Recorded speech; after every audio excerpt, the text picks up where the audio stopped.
Chers amis, je suis très heureux de pouvoir m'exprimer au sujet d'Orphée et Eurydice et de leurs affinités avec le mouvement romantique d'une manière générale.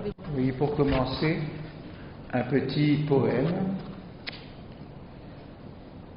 Comme fondent les banquises sous le soleil arctique, fondent les neiges éternelles du silence d'Eurydice, fondent et ruissellent les pleurs d'Orphée et Eurydice sur la table des eaux nouvelles d'où jaillissent, établis sur une autre rive du réel, les grands transparents de l'éternel génie poétique.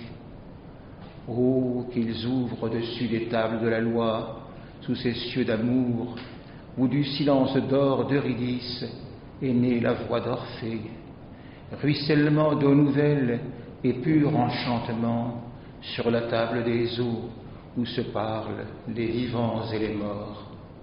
Dormaison d'Eurydice dans la maison du silence, d'où naît l'oraison d'Orphée aux longues et pures murmuraisons.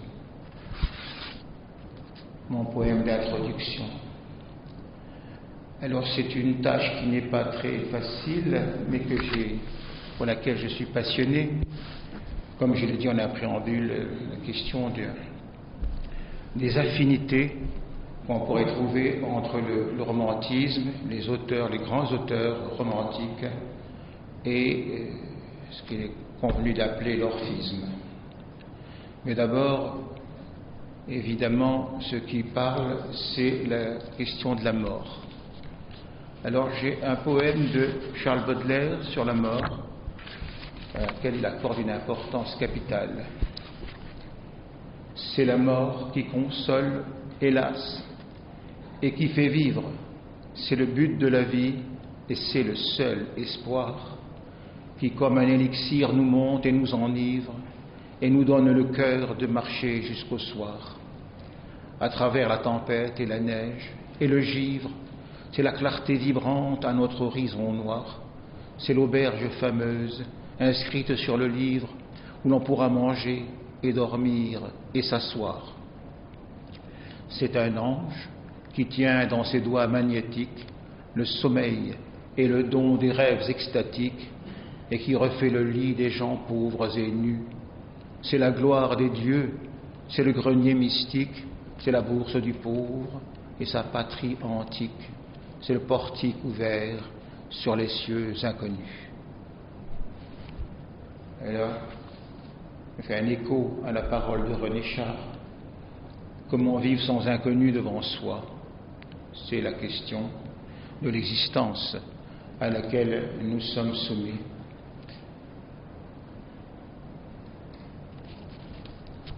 Donc la question de la mort, au-delà de la mort, la question du mal, que j'effleurerai peut-être, et la similitude d'expérience entre ce qu'on pourrait appeler l'archétype orphique, le mythe d'Orphée et Eurydice, et le vécu inspiré de certains poètes, dont Novalis, l'un des plus proches poètes, qui lui est mort à 29 ans,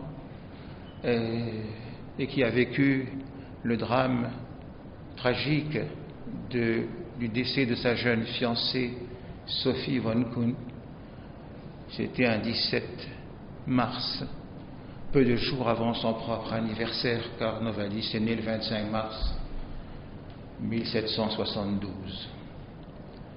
Alors en fait, comme il y a toujours de l'être et du devenir, une évolution des Écritures également, dont j'ai fait mention dans mon essai intitulé « La poésie au péril de l'oubli ».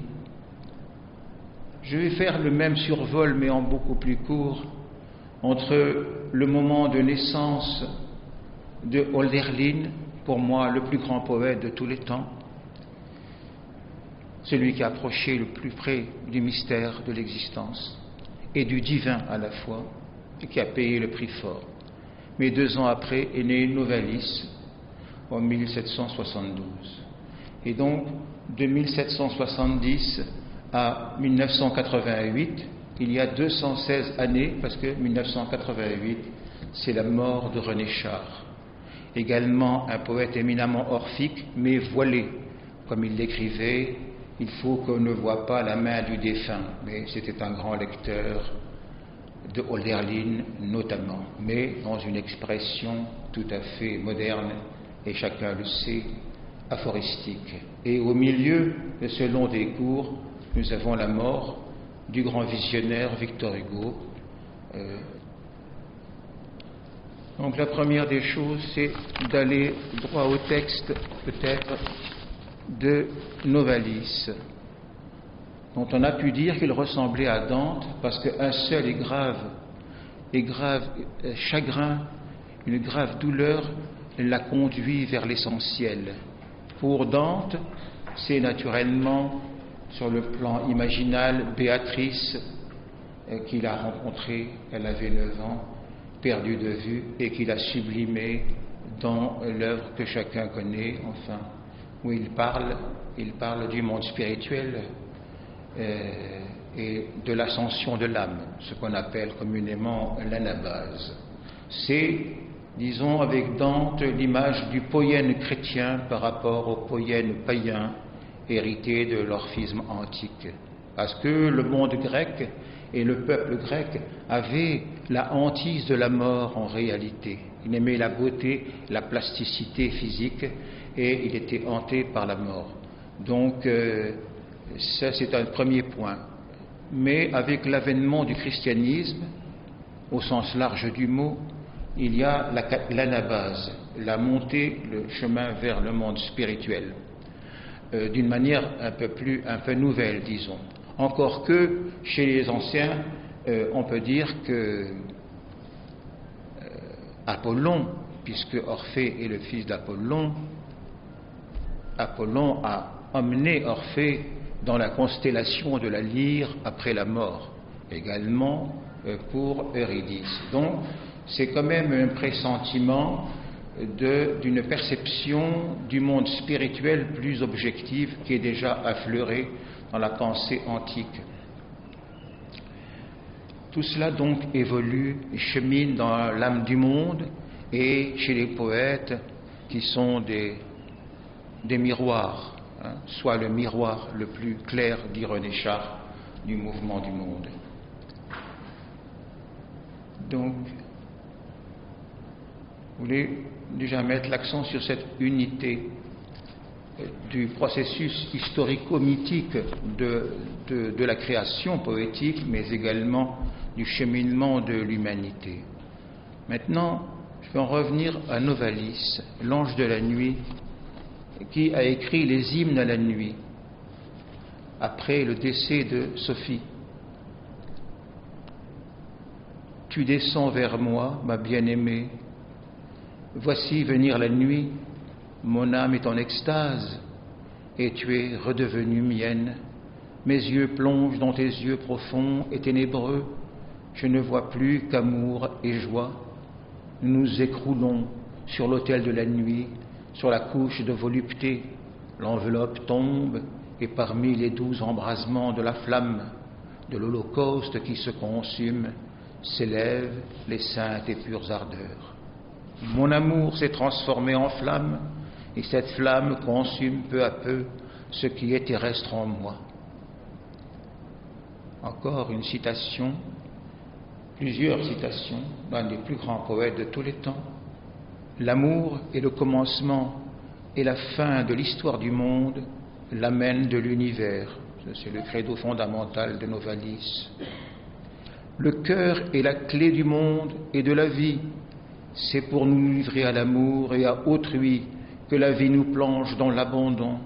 Notre imperfection nous rend sensibles à l'influence des autres, et cette action sur nous d'un être étranger est une fin.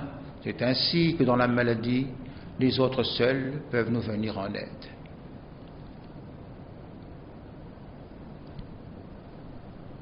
Vous savez que Novalis est mort dans un état de tranquillité, de sérénité absolue, qu'il a passé le seuil du monde spirituel d'une manière étonnante, et son ami Schlegel, qui était à son chevet, l'exprime. Donc c'est là l'image d'une âme très avancée.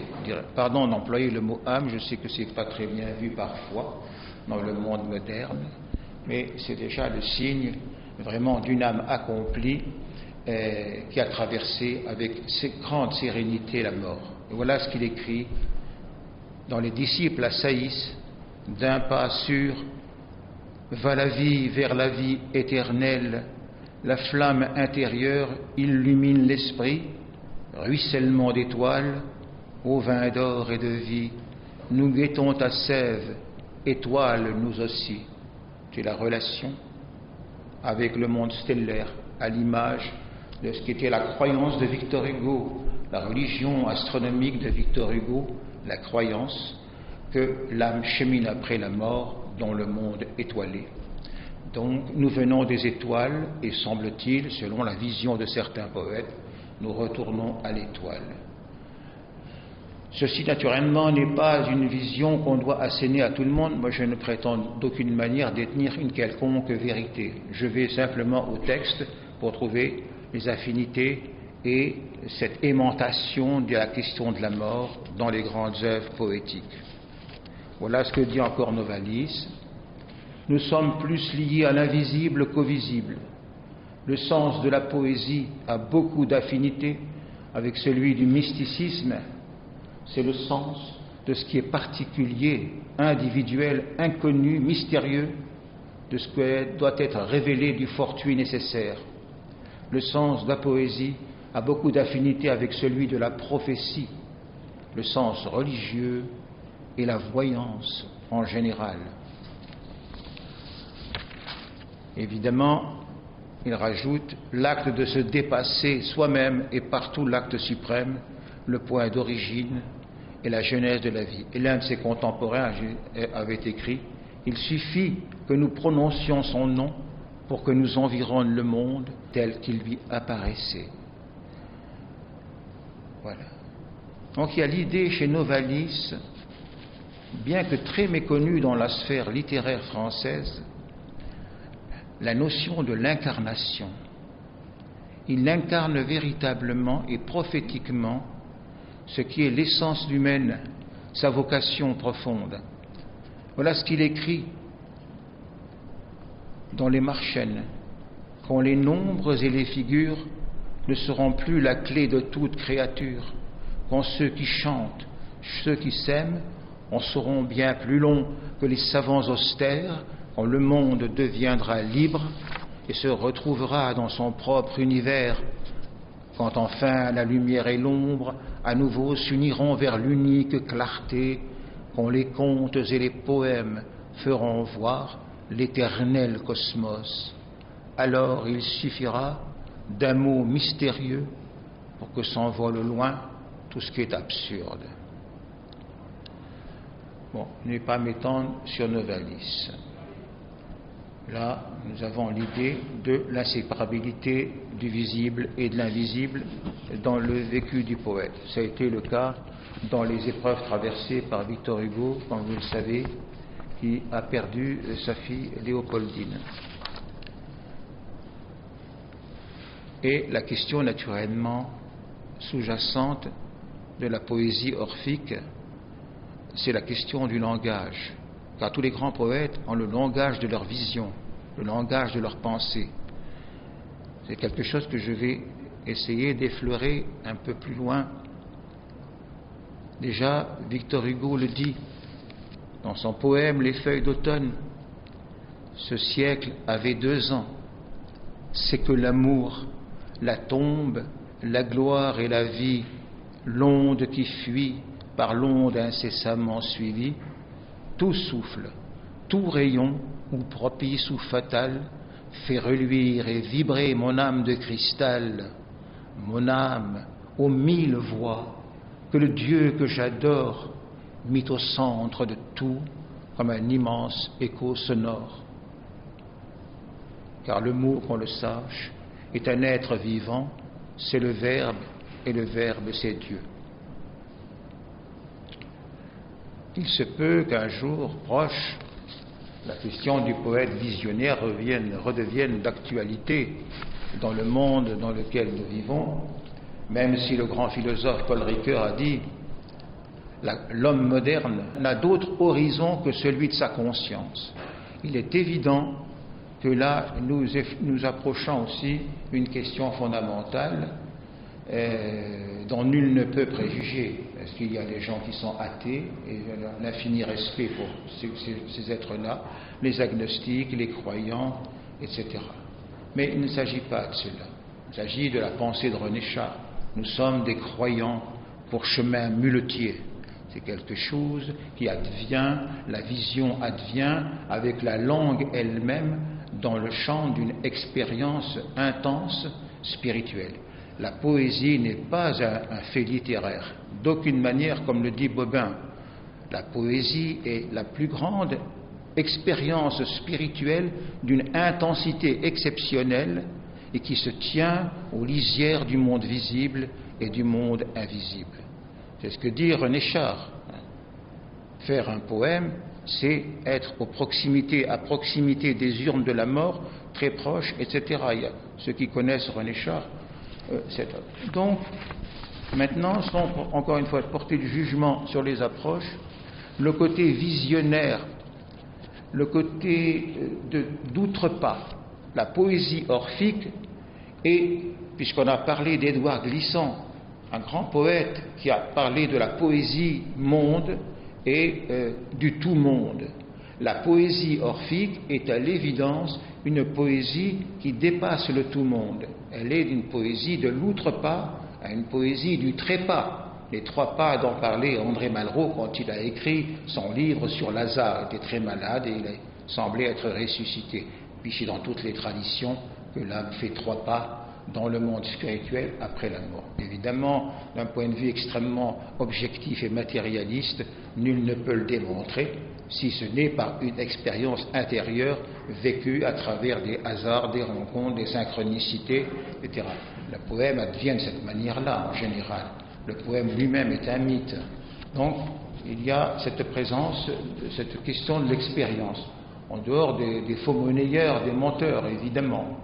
Alors, voilà ce que dit Hugo. Hugo était complètement, comme on dit souvent, il faut être un peu fêlé pour que la lumière passe. Et c'est vrai que Hugo, il était à Marine Terrasse, Madame de Gérardin lui rend visite et il est contre les tables tournantes.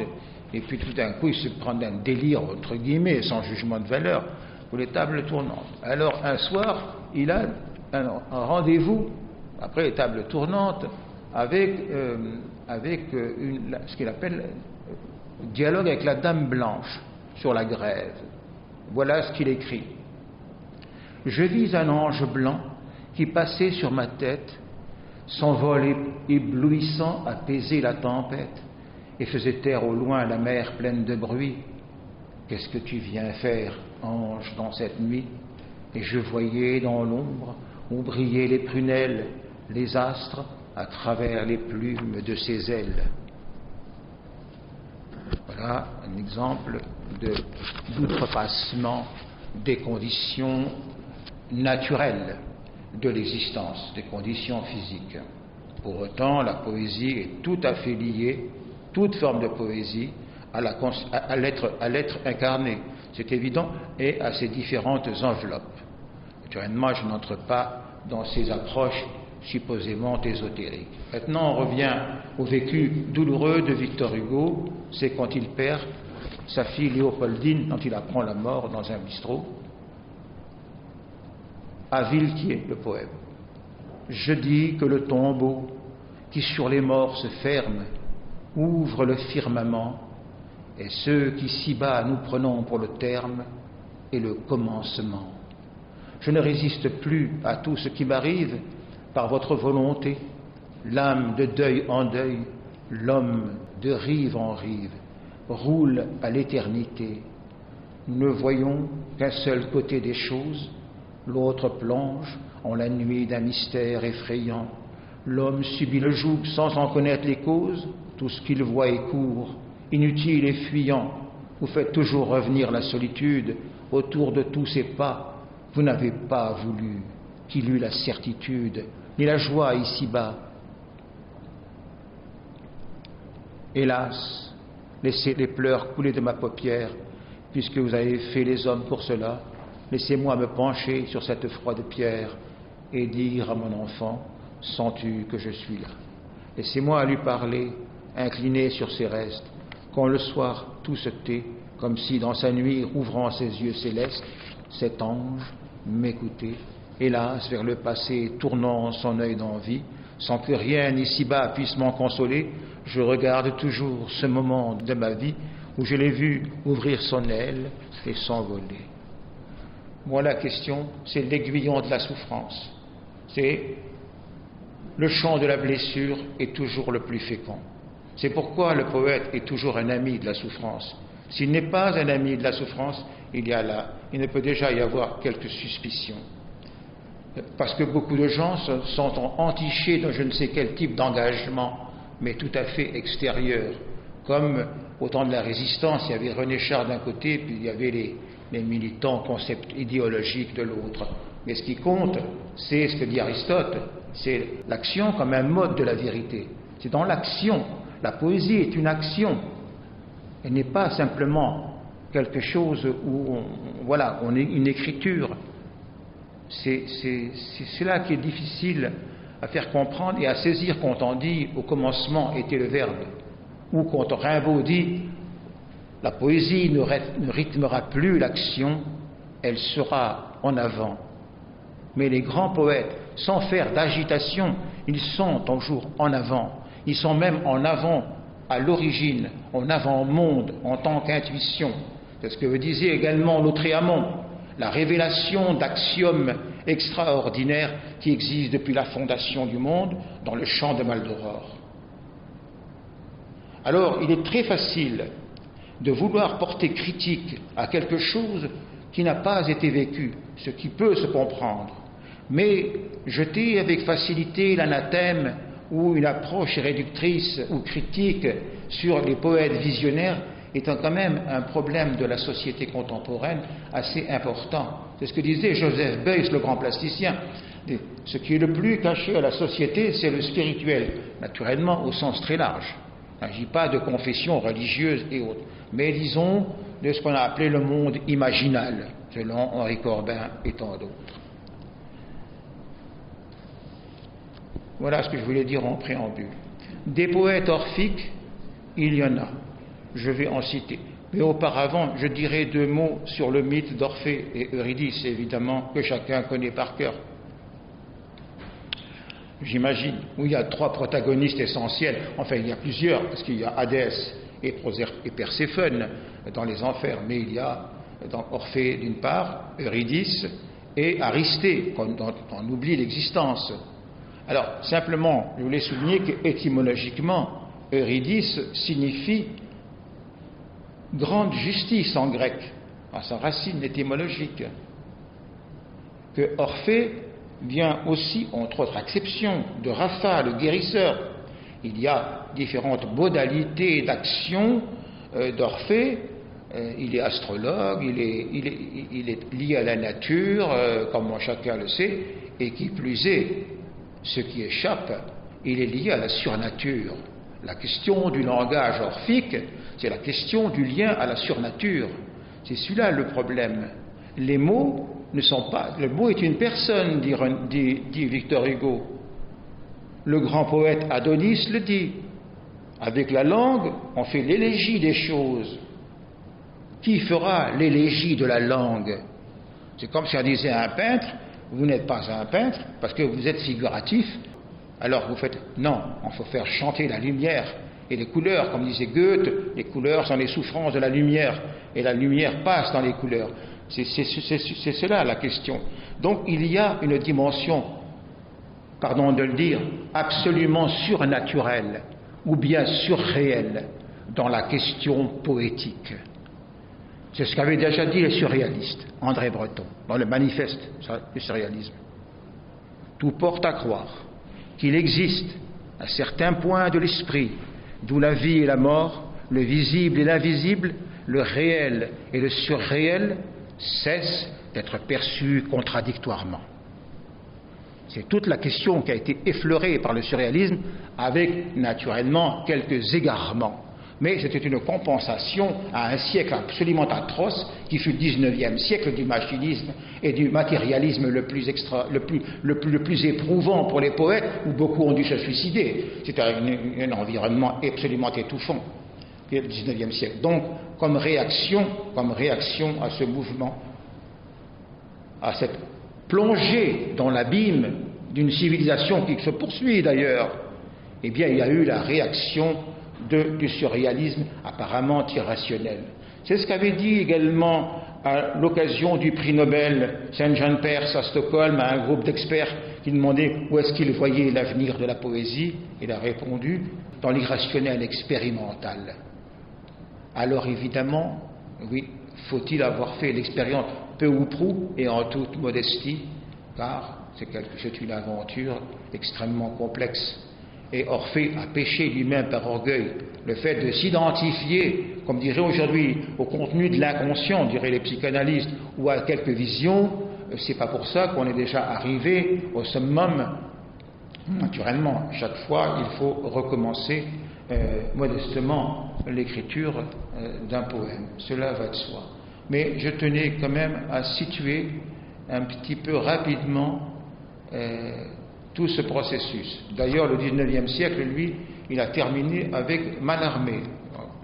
Je ferai une conférence spéciale sur Mallarmé dans son rapport à Héraclite, au Logos et à Saint-Jean.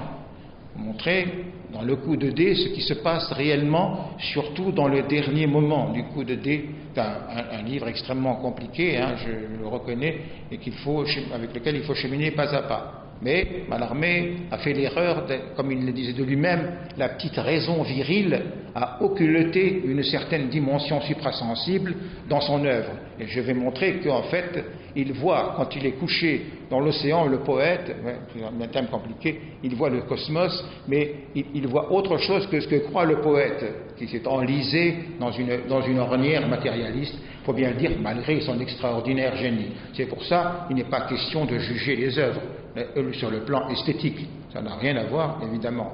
Mais aujourd'hui, l'enjeu de la relation à l'ange est devenu fondamental. C'est ça la question. C'est comme dit René Char, ce qui tient en nous, à l'écart du compromis religieux, la parole du plus haut silence. C'est quelque chose qui est, voilà, et d'une manière tout à fait, dirais-je, et je tiens à le dire, laïque. De la même manière que cette personne extraordinaire qui est maintenant fait office de rabbin à Paris, Madame Horviller, parle de la spiritualité laïque et peut parler à tout le monde, évidemment, parce que écrire c'est devenir autre, et qui plus est, quand il s'agit de ces questions essentielles. C'est pour ça que l'altérisation du sujet comme être pour l'histoire n'est pas une altération de son identité, mais au contraire une ouverture à quelque chose d'autre, c'est dont on a vraiment besoin. On a besoin de l'autre, c'est ce que dit Novalis. Voilà. Donc maintenant je vais revenir simplement. Alors qui est Orphée et Eurydice? Orphée ne peut pas se retourner. Il n'a pas le droit de se retourner. Le poïen païen qui va se révolter le grand dans l'œuvre explicitée dans l'œuvre de Lecomte de Lille, Chiron, qui était immortel et qui va mourir parce qu'il a désobéi aux dieux, c'est l'ancien monde, évidemment. Alors, là, qui est Orphée? Pourquoi il ne peut pas se retourner? Eh bien, parce que Orphée, c'est un initié.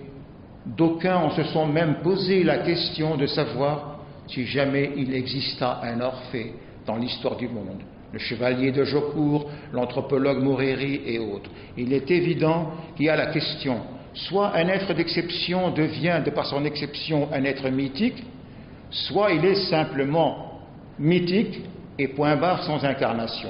C'est une question ouverte.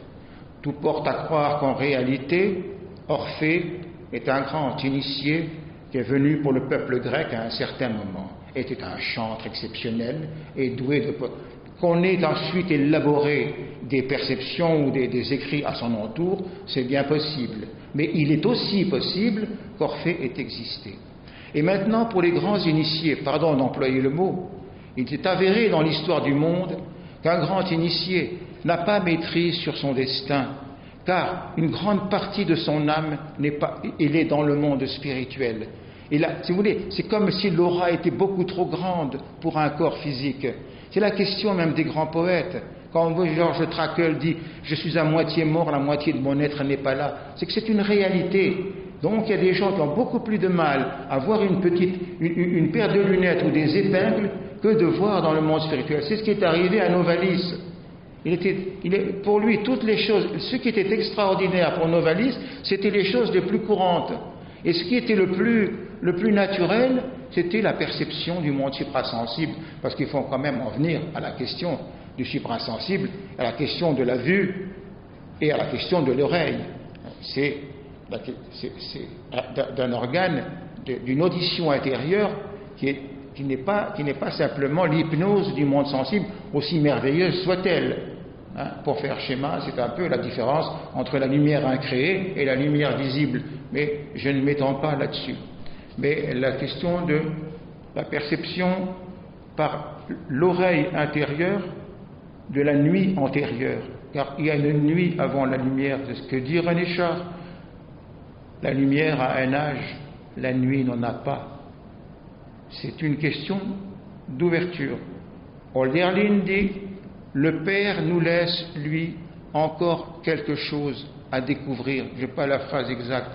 C'est « Nous demeurons dans une perspective, sinon une espérance, peut-être fallacieuse, dans une perspective d'inconnu et de découverte ». C'est là ce que dit René Char. Toute la question sera de savoir si, à la fin, la mort met le point final à tout. C'est toute la question. Et il le dit d'une manière tout à fait en adéquation avec l'époque. Donc, on ne peut pas trancher la question. Je vais simplement dire que l'orphisme est un processus de création sans cesse en mouvement. Comme dans l'histoire du monde, il y a de l'être et du devenir et des périodes et des écritures, comme a dit Saint Jean Père, qui évoluent. Ça est évident. Maintenant, pour le poète orphique, pour faire simple, c'est une prévalence, une précédence de l'écoute intérieure, de l'oreille. Voilà. Alors nous avons un poète qui vient de décéder, qui s'appelle Boris Gamaleya, qui a vécu à l'île de la Réunion. Son père était un comte russe qui a débarqué un jour par hasard sur un paquebot à l'île de la Réunion et est tombé amoureux de la fille du bon, une histoire romantique extraordinaire. Toujours est-il que Boris Gamaleya, in fine, malgré son adhésion au Parti communiste, pour faire simple, a recouvré, en bien ou en mal, je ne juge pas, mais toute cette résonance du monde slave et du monde spirituel. Il était aussi très grand musicien. Il est mort il y a 2 ans. Il y a eu un colloque à Nice à son sujet. Voilà ce qu'il écrit. Parce qu'il croit à une langue de l'archetexte, démentique, une langue originelle. C'est la question de la langue. Est-ce que le poète orphique est un homme des échos? Donc la poésie est échophonique. Un écho répond à l'autre. Mais elle est aussi, pardon du mot, elle est échophanique. Elle est une apparition à l'origine du monde, de ce qu'on a présupposé être le verbe dans son déroulement, comme dit la Kabbale. On déroule, il y a un roulement et un déroulement de la parole, mais naturellement dans des nuances infinies. Et là, je ne serais pas loin de penser comme Henri Michaud, dans le poème Inigi avec Jean-Marie Leclésio. Ça peut être des sons autrement, des onomatopées, je ne prétends pas du tout. J'essaye d'analyser la question du surgissement de la langue au sein d'une âme, et notamment chez les poètes. Alors, je vais faire bref avec lui. Boris Gamaleya, né à l'île de la Réunion. Où es-tu, voix, dont je me souviens, accord du pur esprit? L'invisible béance des cases, écoute ce qui va naître. Sois là en avance, en état d'héliopause. C'est le tempo de ta pensée. Alors l'héliopause, c'est la limite où le vent solaire est arrêté par le milieu interstellaire. C'est c'est une magnétosphère, c'est un autre étage, disons, de la fusée dans laquelle nous nous trouvons. Un ciel nous vient du fond des choses et nous montre comment on frôle les sommets, de nouveaux souffles courent pour nous étourdir l'âme. Où es-tu? Où es-tu? Voix dont je me souviens, accord du pur esprit, l'ange s'est mis tout entier dans un accord. Plus lente que l'eau tremble la voix de l'ange, enfin s'ouvre la porte, allonge de service entre deux airs de blues. Ton âme est une église où chante un soleil noir. Mon âme, en son écrin, un bruit de raclement de l'univers, un bruit de fond, porté par des siècles infinis, le fond de l'univers, joué du Bernica, tu décroches une pensée comme un pulsar. Une ombre du fin du monde nous parle dans les cloches du soir. Sur la table, la Bhagavad Gita lève un vacarme assourdissant de conque, mais nulle part, non plus ne subsiste le ciel ailleurs que dans le flot à la voix de conque. Et l'expérience, elle est, je crois, bien rendue, bien ressentie dans le langage.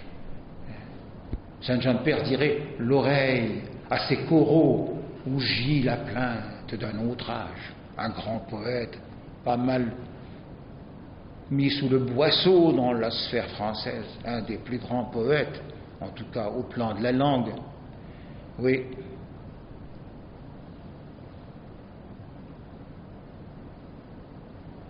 La question. Donc il existe bien des poètes de l'oreille, des poètes de l'écophonie, et il y a eu le colloque ici, ça s'appelait les polyphonies de l'extrême, le colloque de Nice, et il avait fait donc un hommage à celui pour lequel on présupposait l'accession au prix Nobel, mais les choses sont très compliquées. Il est mort il y a 2 ans.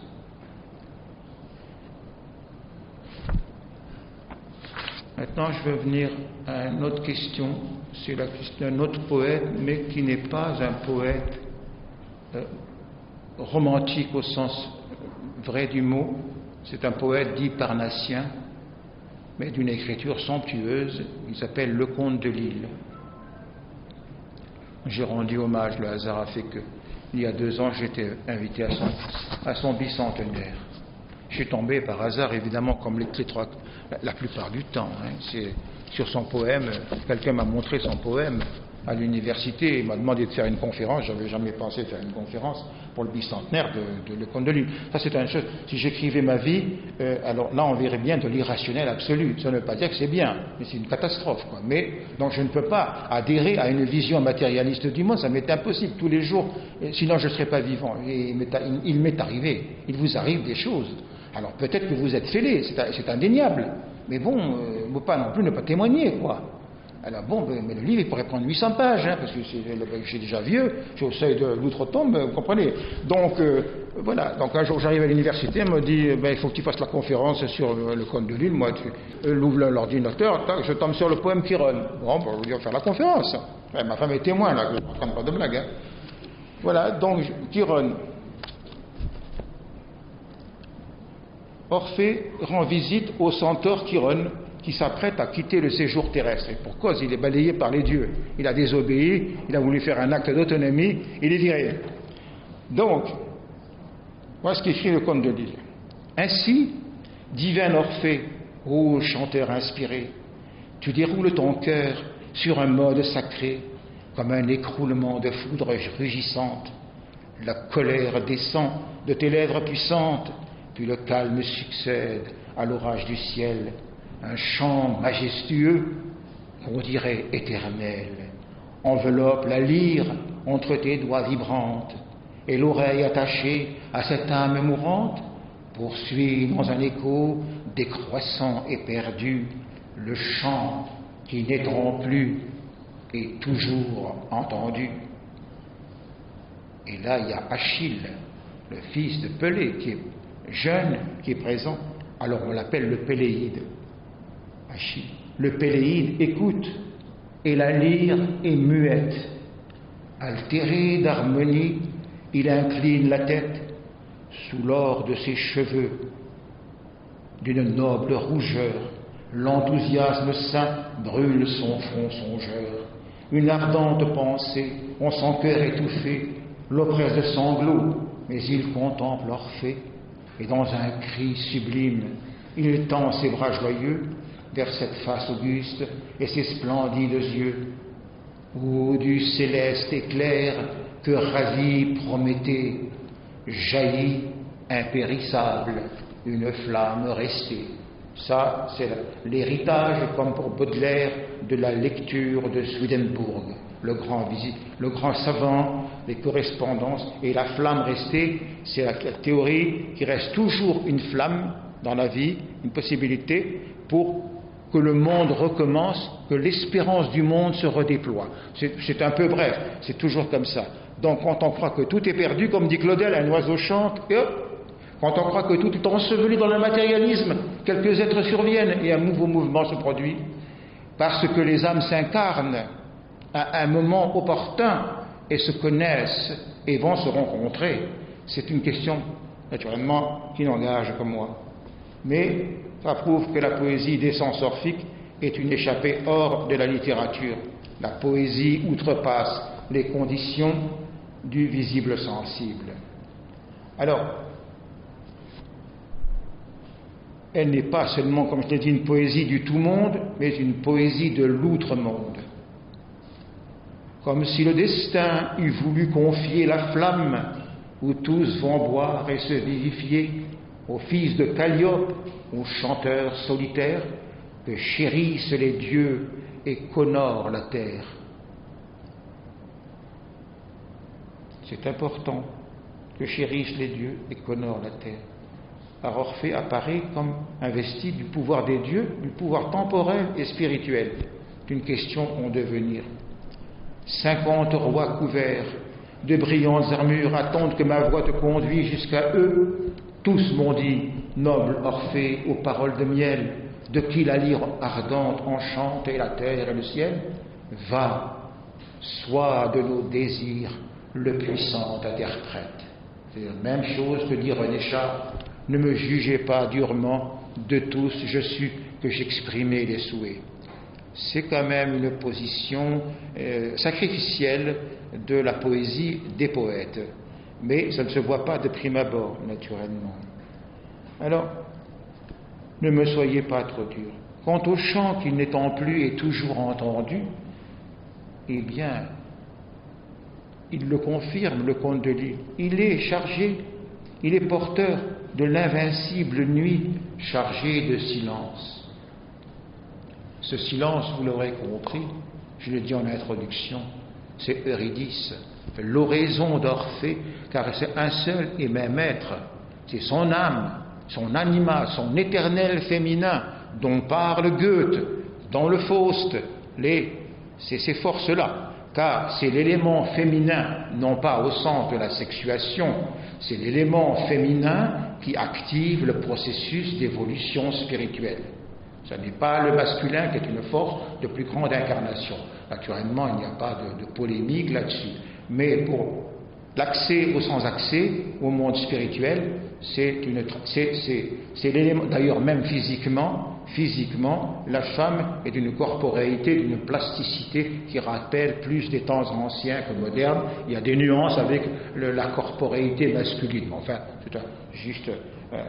donc, ce même étranger que nul n'oublie et qui marche semblable aux dieux, son pas est tourné vers l'Olympe et d'un pied souverain, il foule sans le voir le sentier qui serpente et sa nuit qui le guide dans sa montée vers l'Olympe. Voilà. Alors je termine parce que là il y a une question sur qu'est-ce que c'est que la voix lyre d'Orphée. On dit Orphée c'est la voix lyre. Ta parole monante, il dit ça, donc à Chiron. C'est Chiron qui accueille Orphée. Ta parole monnote est douce à mon oreille, nulle voix à la tienne ici-bas n'est pareille.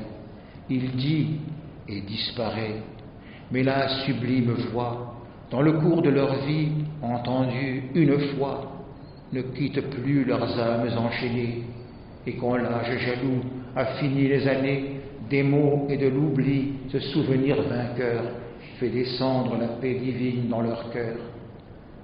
Orphée chante de la beauté inouïe, la porte tout entière en son être. C'est ce que dit René Char. Le poète porte la poésie, le poème dans sa personne, personnare, ça sonne à travers lui. C'est pourquoi il y a aussi un grand problème s'agissant de la poésie et de la question de l'ouïe intérieur et de la musicalité de la langue. Parce qu'aujourd'hui, il y a un grand débat en Amérique latine sur la question, après Mallarmé, du vers libre. Parce qu'un vers libre, il n'y a ni souffle, ni musique, ni rythme, n'importe qui peut écrire, il dit qu'il est poète. Ça ne va pas du tout. Ça ne va pas du tout. La poésie la prose peut être poétique, mais la poésie ne peut pas être prosaïque. C'est absolument impossible. C'est ça la question. Donc, bon, c'était une diversion que je voulais, mais je n'ai pas dit que je n'ai pas prononcé de parole définitive, mais il y a un problème ontologique, disons, de situation. Alors je reviens. Quand l'âge jaloux a fini les années, des mots et de l'oubli, ce souvenir vainqueur, fait descendre la paix divine dans leur cœur. Orphée, donc là, apporte toute la poésie, la beauté dans son être. Et cela a été perçu par le Péléide, le jeune Achille pris de sanglots, car il regarde, il y a un chant qui s'élève et la lyre est muette. On voit bien finalement que la lyre, c'est que l'extériorisation symbolique de la présence d'Eurydice. Mais en fait, ce qui est le chant, ce qui est la voix lyre, c'est Orphée, c'est son propre corps. C'est ça la question de la divinisation. C'est la question fondamentale, sous-jacente évidemment.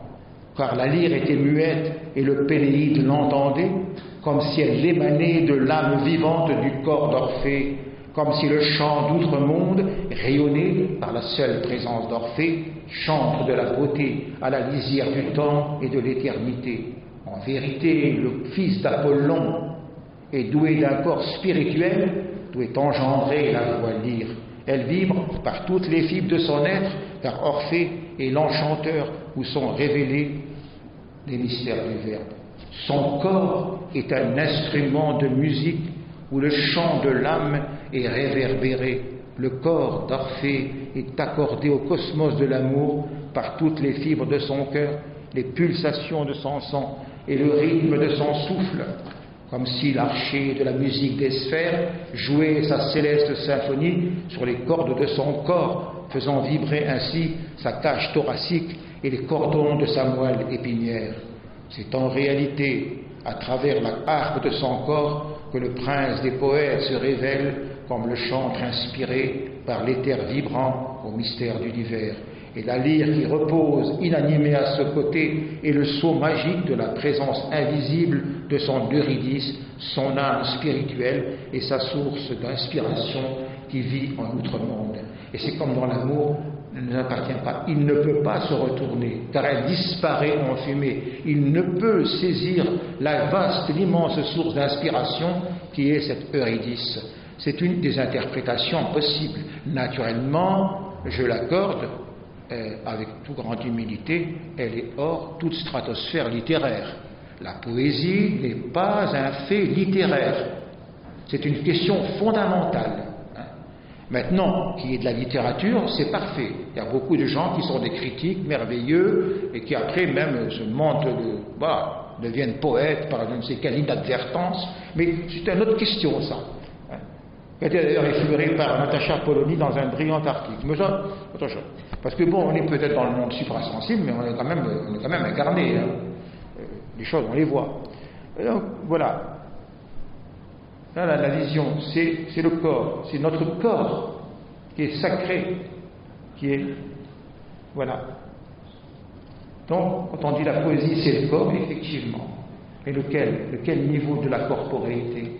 Est-ce que c'est l'accès à l'éther sonore, à la musicalité transmise par le génie d'Orphée, fils d'Apollon? Mais quand on appelait fils d'Apollon, c'est aussi, ça voulait dire, il est Apollon réincarné. Pardon, c'est aussi des exceptions différentes. Ça n'est pas beaucoup d'importance aujourd'hui.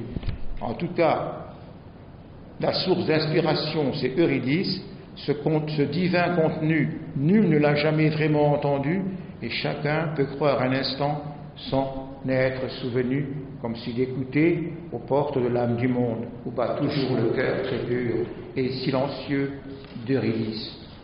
L'Autriamon n'est pas non plus un mystique avéré, révélation éclatante d'axiomes et de hiéroglyphes éternels qui ont existé avant l'univers et se maintiendront après lui. Donc voilà. Et son médium, c'est Eurydice. Dormaison d'Eurydice, d'où jaillit l'horizon de la parole, un couple indissociable. Alors, je ne sais pas si à ce stade il y a des questions, parce que j'ai peut-être dépassé l'horaire, non? Est-ce que j'ai dépassé l'horaire là? J'ai pas, non? Donc, mais ça va. Alors, un peu de philosophie. Je vous dis ma définition, car la poésie est infinie. Lumière incréée, instillée en la nuit obscure de l'âme, Eurydice, gardienne de haute mémoire, songe, lèvres et paupières closes, le destin de l'âme du monde et le retour imminent d'Orphée sous le sacre du silence et le sceau de la beauté.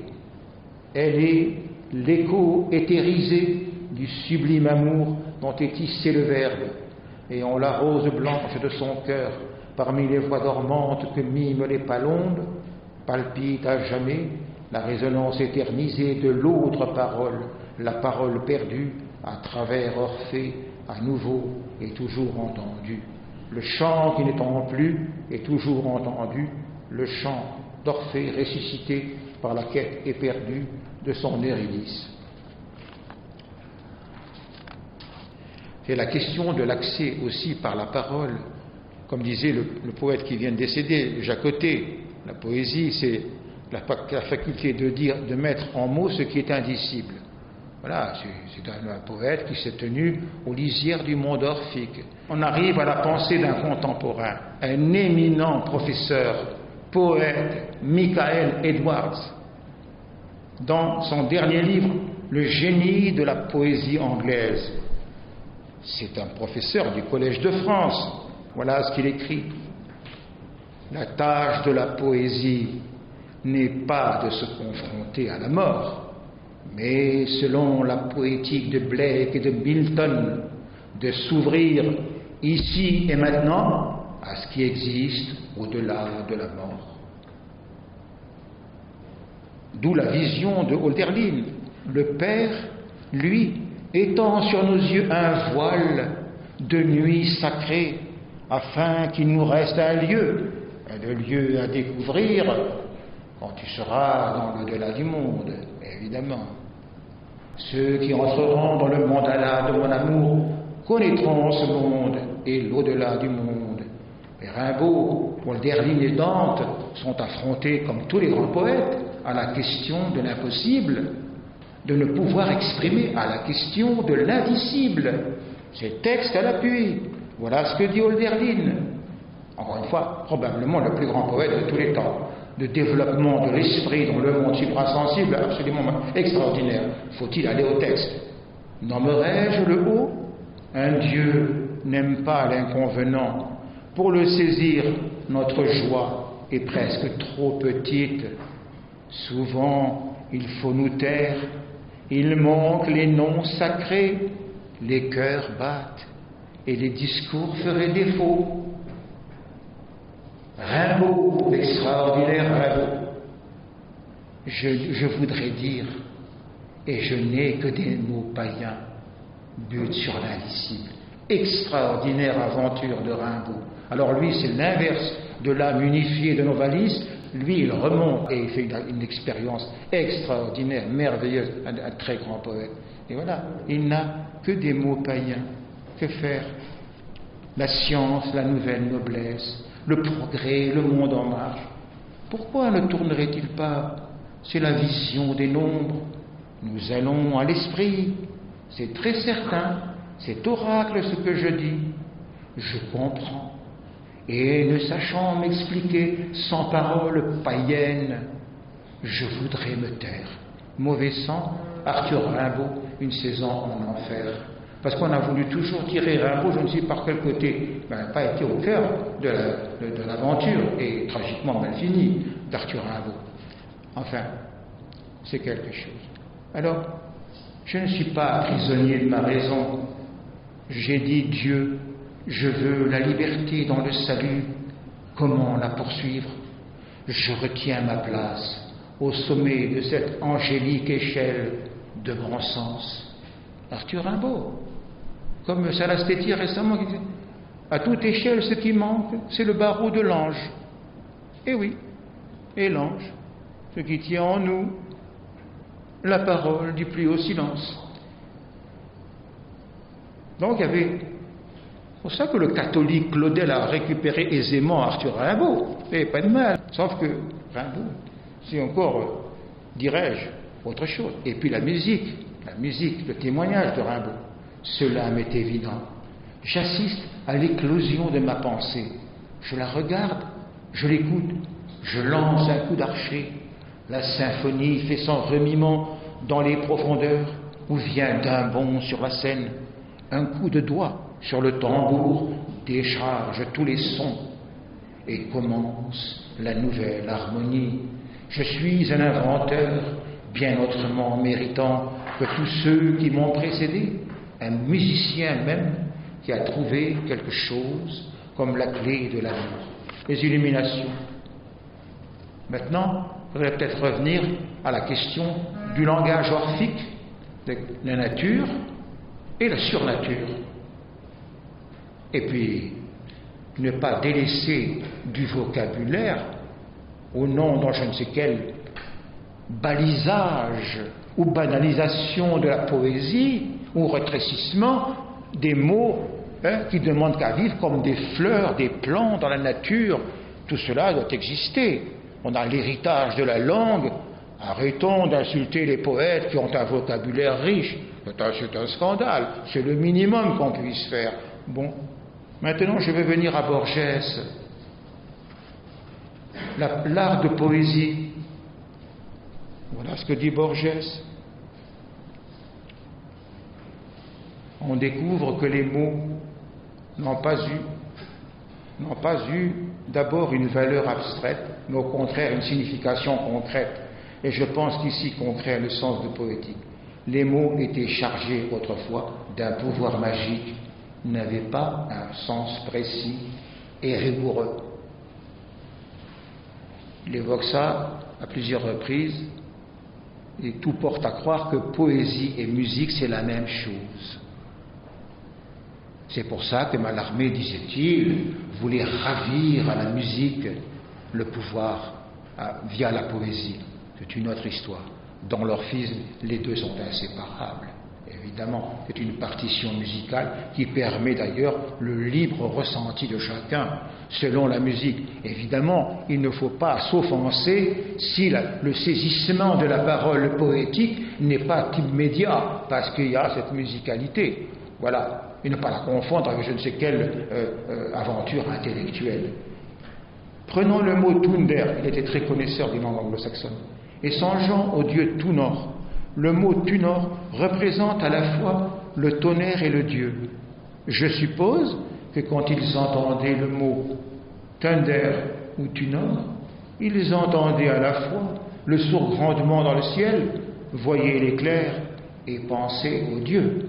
Les mots étaient chargés d'un pouvoir magique. Ils n'avaient pas un sens précis et rigoureux. C'est la question aussi de la résonance de l'ouïe intérieur et de la parole. La poésie orphique n'est pas une aventure, une érudition livresque. C'est pas tout à fait. Et comme dit Baudelaire, c'est toujours la poésie, c'est la quête, la nostalgie d'un Éden perdu. Donc qu'elle soit orphique, peu importe les appellations, la poésie c'est cela. Donc dans un monde où le langage était validé par l'expérience spirituelle, d'une manière objective, c'était, voilà, on disait la chose et la chose apparaît. Bon, c'est un autre état de conscience, je le reconnais. Voilà ce que dit Bachelard. Il est curieux de constater que ce qu'il y a de plus intraduisible d'une langue à une autre, que ce soit les phénomènes du son, et de la sonorité, l'espace sonore d'une langue a ses résonances propres. C'est ce que disait Dantin. Traducteur, c'est très difficile de traduire un poète d'une langue à l'autre. Surtout quand voilà ce que je voulais dire. Avant qu'on se quitte, je voulais simplement parler de l'héritage de l'Inde védique, car on n'a rien inventé. Dans l'Inde védique, les textes védiques font état d'un mot qui s'appelle les shrutis. C'est un mot qui signifie en sanskrit le fait d'entendre et qui est donné aussi à la révélation. D'où le sens de texte entendu ou texte révélé, que dit Saint Jean de Perse. Langage, voilà, texte révélé en langage clair par illumination du cœur. C'est la contingence. Il y a des gens, il suffit d'un éclair, on peut écrire un poème magistral, merveilleux, qui restera devant des siècles. On ne sait pas qui ça va atteindre. Voilà, alors le texte, il s'agit d'une connaissance intuitive, d'une audition intérieure. C'est l'essence même de l'illumination orphique. Shruti, mot composé signifiant à la fois oreille, audition et connaissance révélée. Le sens du son fonde l'existence du sens. L'apparition du sens de l'existence comme dévoilement de l'action du verbe en son déroulement. C'est la Kabbale. Les choses sont inscrites en tant que potentialité et se déroulent dans l'univers. Qu'il advienne à certains de faire un déroulement plus vite que d'autres, c'est une autre chose. Il ne m'appartient pas de le dire. Voilà donc, la parole orphique garde réminiscence de l'état d'âme adamique, de la pureté originelle. Beaucoup de critiques, tout à l'heure je citais Philippe Jacotet, il ne peut pas y avoir de grands poètes sans innocence. C'est une question fondamentale. Si vous regardez la trajectoire de Hölderlin, au milieu de tous ces gens cultivés, l'enfer qu'il a dû subir et la qualité plastique et de résonance à la vie et l'ardeur et la force de vie et l'imagination, c'est normal qu'à la fin, même quand il a un petit peu pété les plombs, on ait pu dire c'était l'aboutissement du développement normal de son esprit. Quelqu'un, même un psychiatre, voilà, il a entendu. Mais pour lui, il y avait primauté de la langue. Le langage est fondamental. Alors, c'est la question que j'ai évoquée avec Adonis. Qui fera l'élégie de la langue? Ça ne jette pas le discrédit sur les poètes qui écrivent à juste titre sur la nature, etc. Pas du tout. Tout le monde doit s'exprimer. Mais il y a dans la poésie orphique et de l'accès au sans accès un désir, voilà, d'une parole perdue, inaccessible, certes. C'est ce que disait André Malraux. Seule la musique parle aux morts. Mais c'est la question d'une relation aux morts. Par exemple, quand nous faisons un rêve, ou que le matin nous faisons une prière pour un mort, que l'on soit athée ou pas, nous croyons que c'est nous qui nous adressons aux morts. Mais nous n'imaginons jamais que c'est le mort qui nous dicte le poème qui se manifeste. Ça, on ne comprend pas ça. C'est cette inversion de polarité. Les grands poètes orphiques, ça, Hugo, c'est la relation avec les morts. La nuit, l'ange tisse des images. Il se produit quelque chose. Au matin, la poésie vient. C'est ce qu'on appelait au Moyen-Âge la dormiveille. Il y a une état d'inspiration naturelle. C'est pour ça que les gens, même dans des situations effrayantes, peuvent dans une voiture, n'importe où, sans avoir un bureau, écrire des œuvres, sans quoi ils ne le feraient pas. Encore que, comme je viens de le dire, ce n'est pas le fait d'écrire une œuvre qui qualifie un poète. C'est insuffisant. Mais ça, c'est une autre histoire. C'est une autre histoire. Donc, vous voyez que dans la tradition, tout à l'heure on parlait de la Bhagavad Gita, ça ne peut pas faire de mal, un peu, non pas de l'érudition, mais un do dièse de la rose mystique. Diurèse de choses érudites, do dièse de la rose mystique. Quelque chose d'autre qui vient, qui vous traverse. Ça n'est pas devant son bureau, et voilà, où on veut décrire les choses. Ça n'a rien à voir. C'est une expérience spirituelle qui édifie le poète aux deux sens du mot. Elle le renseigne sur le réel qui lui advient et elle le construit progressivement. Alors il y en a qui sont tardifs, qui ont juste un pied dans la tombe avant d'écrire un poème. C'est déjà pas mal, c'est déjà pas mal comme cheminement. Vous voyez, donc, Après, il faut respecter tous les points de vue, y compris ceux qui écrivent le parti pris des choses. Très bien. Moi, qu'un poète écrive combien de feuilles a un arbre, 19 feuilles, mais j'en ai absolument pas. Tant bien, surtout s'il écrit bien, il n'y a aucun problème. Maintenant, je préférais quand même aller à un poète allemand. L'idéalisme allemand a beaucoup apporté, c'est Achim von Arnim. Voilà ce qu'il écrit dans la préface de son livre Les joyaux de la couronne. Il y eut de tout temps une réalité secrète de l'univers, plus précieuse et plus profonde, plus riche en sagesse et en joie que tout ce qui a fait du bruit dans le monde, dans l'histoire. Cette connaissance, lorsqu'elle devient communicable, nous la nommons poésie. Les œuvres poétiques ne sont pas vraies de cette vérité que nous attendons de l'histoire et que nous exigeons de nos semblables dans nos rapports humains. Elles ne seraient pas ce que nous cherchons si elles pouvaient appartenir tout entière à la terre, car toute œuvre poétique ramène au sein de la communauté éternelle le monde qui, en devenant terrestre, s'en est exilé. Nommons voyants les poètes sacrés, voyants d'une espèce supérieure, la création poétique. Je suis revenu là-dessus. C'est ce que dit Saint Jean de Perse pour Dante. Il a vécu à hauteur d'homme des temps qui ne sont pas le temps de l'homme. Alors, je ne sais pas si j'ai pu répondre un tant soit peu, bien que déviant en de multiples variations d'une symphonie qui m'échappe, comme dire un écharpe, une vérité qui m'échappe. Et donc, il est vrai.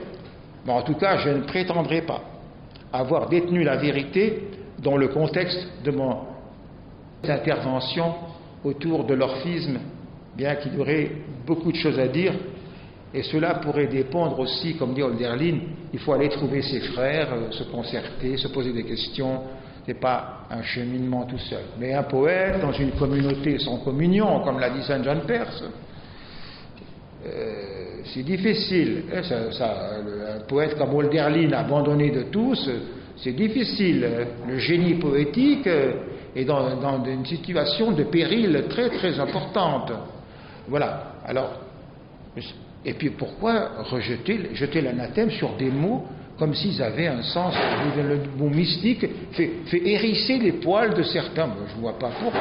C'est le mot grec, muén, le silence, c'est quelque chose. Alors, chers amis, je n'ai fait qu'effleurer la question, la poésie orphique, mais je suis ouvert à d'éventuelles questions qui me feraient progresser à titre personnel. C'est tout à fait intéressé, évidemment. S'il y a des questions, quelles qu'elles soient, est-ce qu'il y a des choses que j'aurais dites qui n'auraient pas été saisies, ce que je comprendrais parfaitement, parce que je parle à une vitesse un peu passionnée, mais en tout cas sans exaltation, au bon sens du mot. Il n'y a pas d'exhalaison du mystère de la vie. Le souffle ne parvient pas. C'est un prix à payer. Sans intensification des forces de l'âme, il n'y a pas la perception du vivant. Mais au-delà d'une conception naturaliste du monde, c'est toute la question. Là, c'est un enjeu dans la société dans laquelle nous vivons. Mais j'aimerais quand même faire sentir qu'il y a dans l'univers un état de poésie et de résonance à l'âme du monde qui est loin d'être circonscrit au seul usage de l'écriture. Alors, chers amis, en tout cas, j'ai ressenti d'excellentes ondes, comme on dit aujourd'hui, un ondoiement merveilleux autour de la parole dont je ne savais si elle surgirait. Moi, je vous remercie infiniment de votre présence et surtout, car c'est le mot, de l'écoute, parce que tout vient de cette oreille interne qui faisait que Beethoven était sourd, mais qu'il percevait le monde des esprits.